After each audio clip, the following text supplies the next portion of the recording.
Istanbul's magnificent Topkapi Palace dates back to the 15th century. It served as the royal dwelling of the Ottoman sultans for almost 400 years. Nearly 4,000 people once lived within the palace's confines. The splendid residence housed a mint, a hospital, libraries, schools, and more. Some of the most important Muslim religious relics are kept here. After the fall of the Ottoman Empire, Topkapi Palace became a museum. Ornately constructed courtyards and gardens complete the landscape. This UNESCO World Heritage Site is a highlight of Turkish history. 6 thin minarets reaching for the heavens mark the Blue Mosque. The stunning landmark was built in the early 1600s. With its cascading domes and the namesake blue interior tiles, it is a truly unique structure. The religious and historical significance of the mosque make it one of Turkey's greatest treasures. The Blue Mosque has awe-inspiring courtyards and several entrances. Inside, the high vaulted ceilings are adorned with a bright mosaic of tiles. Besides a place of beauty, the Blue Mosque remains a place of worship. It is perfectly located, commanding views of the city and Bosphorus River. Night lighting make the Blue Mosque a place of magic and wonder at all times. Istanbul's famous Hagia Sophia is a classic example of Byzantine architecture. Its uniquely constructed dome is a source of interest for many. The church served as a Christian place of worship from the year 360 until the 1300s. Under the Ottoman Empire, it was converted into a mosque. As a result, the Hagia Sophia features both Christian and Muslim religious iconography. In 1934, at the start of the Turkish Republic, it was ordered to be transformed into a museum. It is now forbidden to worship openly here. The ancient and iconic Hagia Sophia has inspired similar architecture the world over.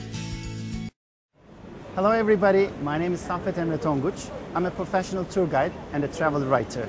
We are in this magical city and soon we will take you to a wonderful journey of the Grand Bazaar of Istanbul.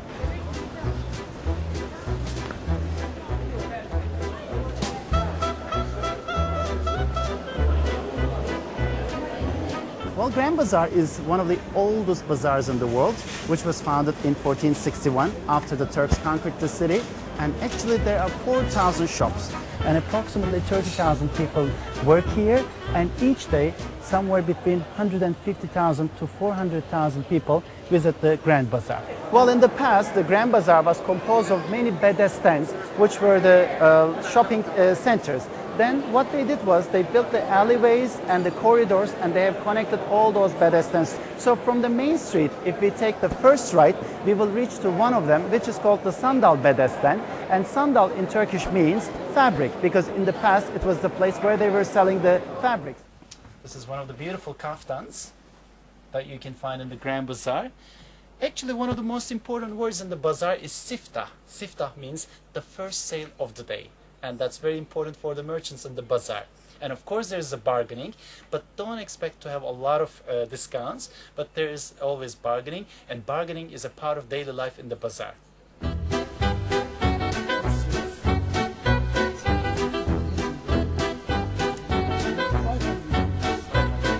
What will be your best price for us?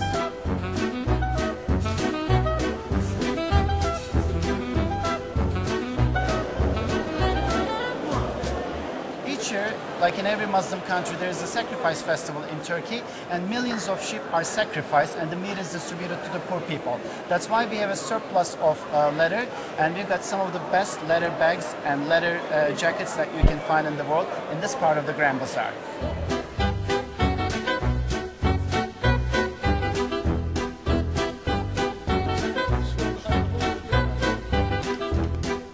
Well, we're still walking in the main street of the bazaar. Whenever you reach to shop number 62, I advise you to take a right, because you will see the oldest part of the bazaar.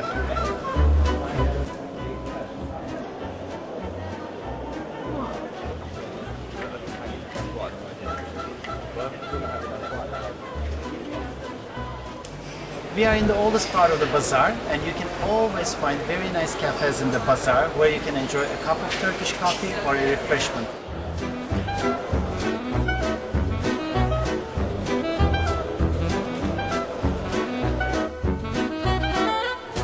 Does anybody want tea? Well, there are always those little corners selling tea in the Grand Bazaar, and they also serve to different merchants, the local merchants in the bazaar. This gentleman's family has been in this business for more than a century, and he's the 5th generation. When you walk from the Grand Bazaar, you walk approximately from $8.5 billion. So there is jewelry, there is gold all over. And actually, Turkey is the 2nd biggest gold jewelry producer in the world. There are 21 gates of the Grand Bazaar, and this is one of the gates leading to the Grand Bazaar. And this is the most popular street food of Turkey, which is called simit, S-I-M-I-T, and simit is the sesame ring.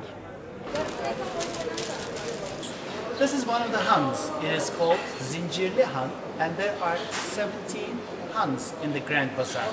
Hans are interesting places. They've got a courtyard in the middle, and usually they've got 2 floors. And in this Han, in the Zincirli Han, mostly there are the workshops of the jewelers.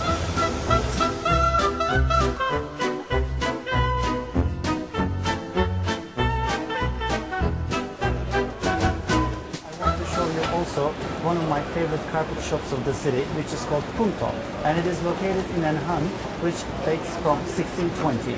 Turkish handmade rugs, they do have special place in the Turkish culture, because through centuries, Turkish people naively express their feelings through these beautiful handmade rugs, especially in the countryside in the olden days. Young girls, they used to weave these rugs for their dowry chest.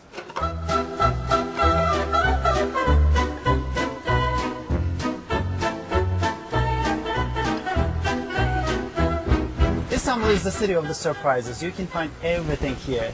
The old and the new, the modern and the traditional, the Orient and Occident. And in the past, the Grand Bazaar was the place of the merchants, but today it's also one of the most important places for the tourists to visit when they come to Istanbul.